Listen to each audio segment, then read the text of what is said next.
Viewers, আজকে আমরা ঘুরে দেখব লালমাই পাহাড়। আমরা এখন আছি পাহাড়ের দক্ষিণ প্রান্ত কুমিল্লা চাঁদপুর বরুড়া সড়কের সংযোগস্থলে। এই পাহাড় উত্তর দক্ষিণে লম্বায় ১৭ কিলোমিটার আর পাশে ১ থেকে ২ কিলোমিটার বিস্তৃত।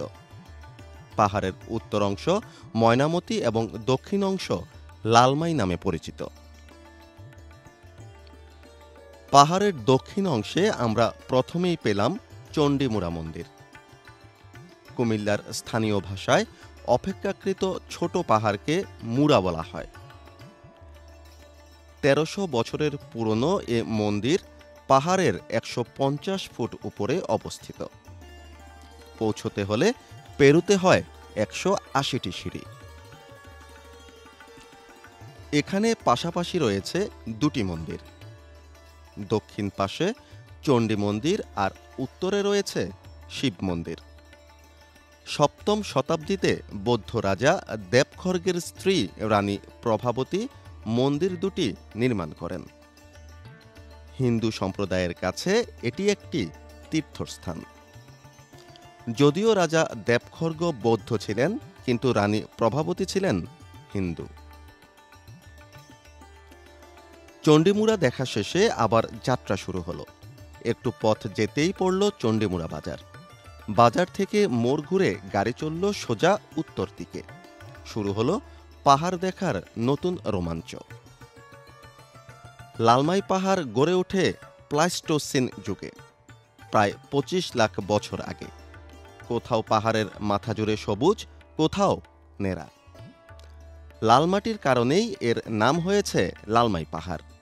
এই পাহাড়কে ঘিরে এখানকার সভ্যতা ২৫০০ বছরের পুরনো। ইতিহাসের সাক্ষী হয়ে দাঁড়িয়ে আছে শালবন বিহার, আনন্দ বিহার, কুটিলা মুড়া, রূপবান মুড়া এবং চণ্ডীমুড়া সহ নানা প্রত্নস্থান। ১৩০০ বছর আগে দেববংশের রাজা শ্রী ভবদেব শালবন বিহার নির্মাণ করেন। ১১৫টি কক্ষ রয়েছে এ বিহারে। বৌদ্ধ ভিক্ষুরা থাকার পাশাপাশি লেখাপড়া ও ধর্মচর্চা করতেন এখানে। লালমাই অঞ্চলে নগরকেন্দ্রিক সভ্যতা গড়ে উঠেছিল, তার প্রমাণ ইটাখোলা মুড়া। এখানে প্রাচীনকালে ইট পোড়ানো হতো। এই ইট দিয়ে গড়ে উঠেছিল এ অঞ্চলের নগর স্থাপত্য।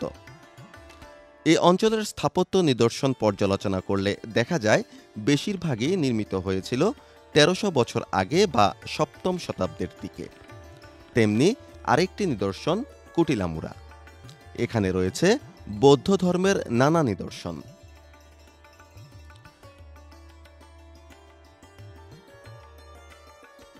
চলতে চলতে দেখতে পেলাম বাঁশবাগান। বাণিজ্যিকভাবে এখানে ৪০০ বছর ধরে বাঁশ চাষ হচ্ছে। আমরাও তা দেখতে পেলাম। নেমে পড়লাম সচক্ষে দেখতে।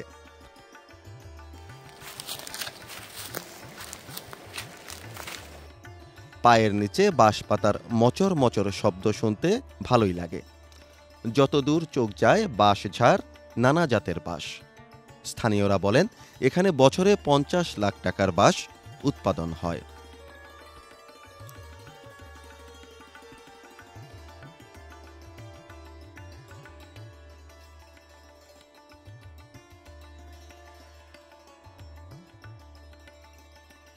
বাঁশ দেখা শেষে আবার উত্তর দিকে যাত্রা শুরু করলাম। এক সময় এখানে ঘন বন ও জীববৈচিত্র্য থাকলেও মানুষের নির্বিচার উজাড়করণের ফলে আজ এর অনেক এলাকায় গাছ শূন্য হয়ে পড়েছে। লালমাই পাহাড়ের ৪৮৬.২৫ একর ভূমি বন বিভাগের অধীনে রয়েছে। পাহাড়ের এ ভূমিকে সংরক্ষণ করে জীববৈচিত্র্য রক্ষায় কাজ করে যাচ্ছে সামাজিক বন বিভাগ। আপনারা জেনে অবাক হবেন, ১৩০০ বছর আগে এই অঞ্চলে শিক্ষা ও সংস্কৃতিতে ছিল অন্যতম সেরা। সে সময়েই আনন্দ বিহারে গড়ে উঠেছিল উপমহাদেশের দ্বিতীয় বিশ্ববিদ্যালয়। এর প্রমাণ মেলে বিখ্যাত চীনা পর্যটক হিউয়েন সাংয়ের লেখায়। তিনি আনন্দ বিহারে আসেন এবং ৪,০০০ ভিক্ষু দেখতে পান। এছাড়া ময়নামতি অঞ্চলে তিনি ৩৫টি শিক্ষা কেন্দ্রের সন্ধান পান।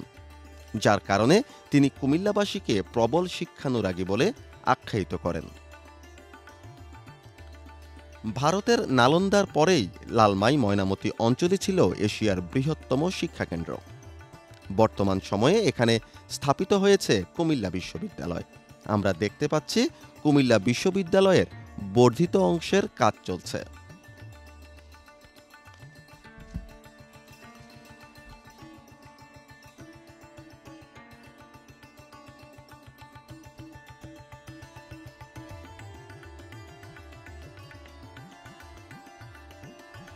দর্শক, আমরা এখন দেখতে পাচ্ছি বেসরকারি উদ্যোগে নির্মিত একটি বিনোদন কেন্দ্র।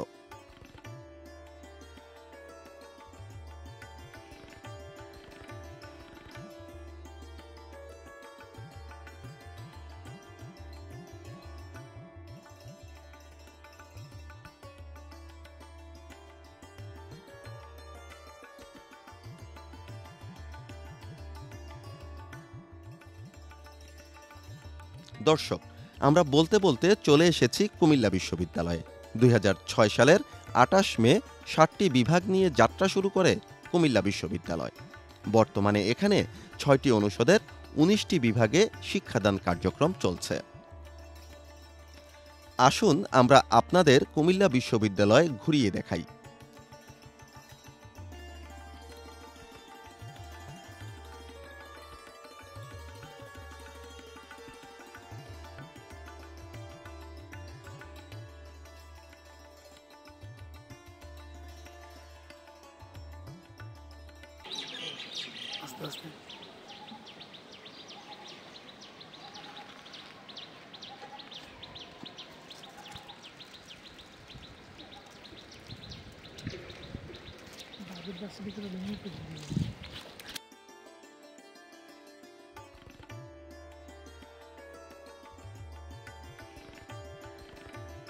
এদিকটায় রয়েছে বিজনেস ফ্যাকাল্টি।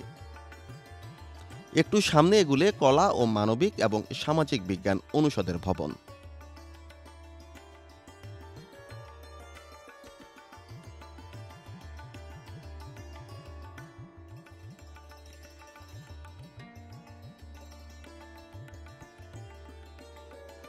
হাঁটতে হাঁটতে চলে এলাম বিজ্ঞান অনুষদের কাছে। বিজ্ঞান অনুষদের পাশে রয়েছে প্রকৌশল ও আইন অনুষদ।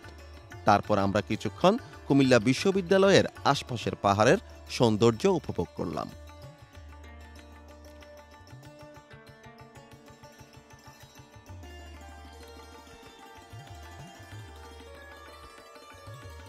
কুমিল্লা বিশ্ববিদ্যালয়ের পর আমাদের গন্তব্য শালবন।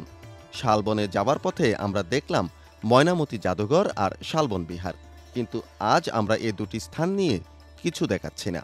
পরবর্তী পর্বে আপনারা বিস্তারিত জানতে পারবেন। প্রবেশ করলাম শালবনে। শালবনের আঁকাবাঁকা পথে আমরা যেন খানিকের জন্য হারিয়ে গেলাম অন্য জগতে। এর মধ্যে চোখ পড়ল পাশের বৌদ্ধ মন্দিরে। এক পলক দেখে নিন সেই মন্দির।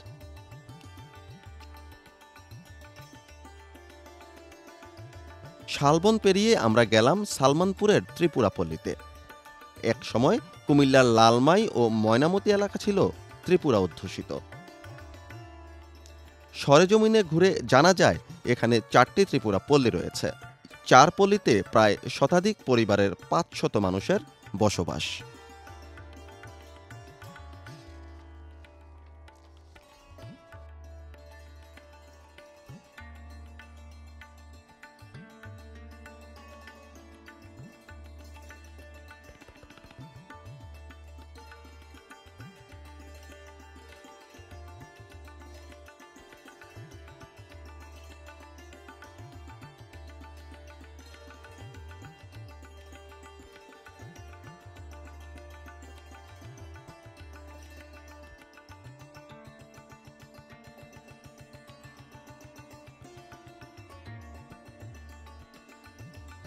(2022) সালের 21 ফেব্রুয়ারি ত্রিপুরাদের মাতৃভাষা ককবরক রক্ষায় সালমানপুরে একটি স্কুল নির্মাণ করে কুমিল্লা সদর দক্ষিণ উপজেলা প্রশাসন। স্কুলটির নাম ত্রিপুরাপল্লী ককবরক মাতৃভাষা স্কুল।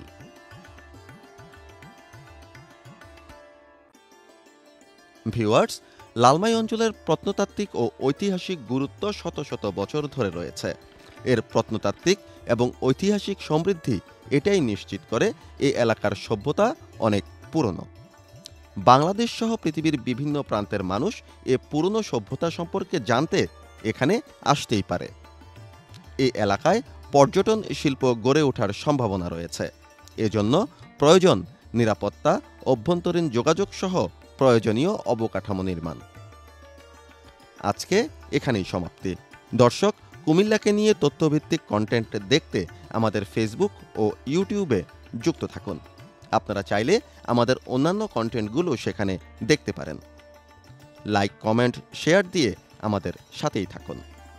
বাংলাদেশ বেতার, সবার জন্য, সব সময়, সবখানে। খোদা হাফেজ।